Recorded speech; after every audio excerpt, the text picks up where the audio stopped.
యెహెజ్కేలు గ్రంథము 38వ అధ్యాయము ఈ పూట ధ్యానం నిమిత్తమై, నీవు సిద్ధపడి నీతో కూడా కలిసిన సమూహం అంతటిని సిద్ధపరచుము అని చెప్పి ప్రవక్త మాట్లాడుతున్నాడు. ఎలాగూ అనంటే, దేవుని కృప వలన మనము ఇంకొక సంవత్సరంలోకి ప్రవేశించాం. అయితే వాక్యం సెలవిస్తుంది, మనం నిర్లక్ష్యంగా ఉండకుండా బాహ్య సంబంధమైన సిద్ధపాటు కాకుండా ఆత్మ సంబంధమైన సిద్ధపాటు మనం కలిగి ఉండటం ద్వారా ఎన్నో ఆశీర్వాదాలు ఉన్నాయి.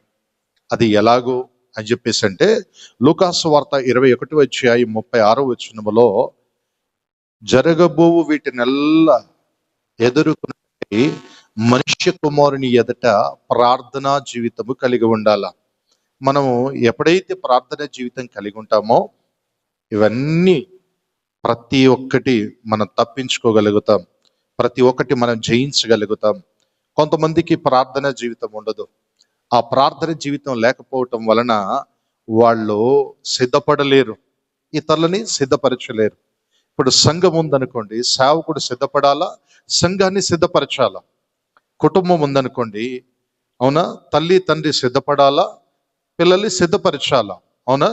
ఇప్పుడు ఎక్కడైనా కానీ, ఓ స్కూల్ ఉందనుకోండి, ఉపాధ్యాయుడు సిద్ధపడాలా, పిల్లల్ని సిద్ధపరచాలా. అలాగే వాక్యం సెలవిస్తుంది ఏమని అంటే, ఫస్ట్ మనము సిద్ధపడటం నేర్చుకోవాలా, తర్వాత ఇతరులను మనం సిద్ధపరిచే వారిగా ఉండాలా. ఎప్పుడైతే సిద్ధపరుస్తామో, గలితీలకు రాసిన పత్రిక 5వ అధ్యాయములో, గలితీలకు రాసిన పత్రిక 5వ అధ్యాయము చూసినట్లయితే, 5వ అధ్యాయం 19వ వచనం, గలితీలకు రాసిన పత్రిక 5:19, శరీరము కార్యములు స్పష్టమైనవి. అర్థమవుతుందా? అవన్నీ మనం ఏం చేయాలి అంటే, వీటన్నిటి నుండి మనం విసర్జించబడాలి.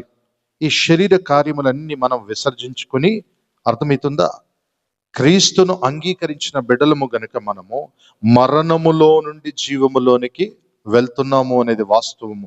మరణములో నుండి జీవములోనికి దాటాము అనేది వాస్తవం గనుక మనము సిద్ధపడి సంఘాన్ని సిద్ధపరచుదుముగాక, మనము సిద్ధపడి కుటుంబాలను సిద్ధపరచుదుముగాక, మనము సిద్ధపడి సమస్తాన్ని లోకములో ఉన్న ప్రజలను మనము సిద్ధపరచుదుముగాక.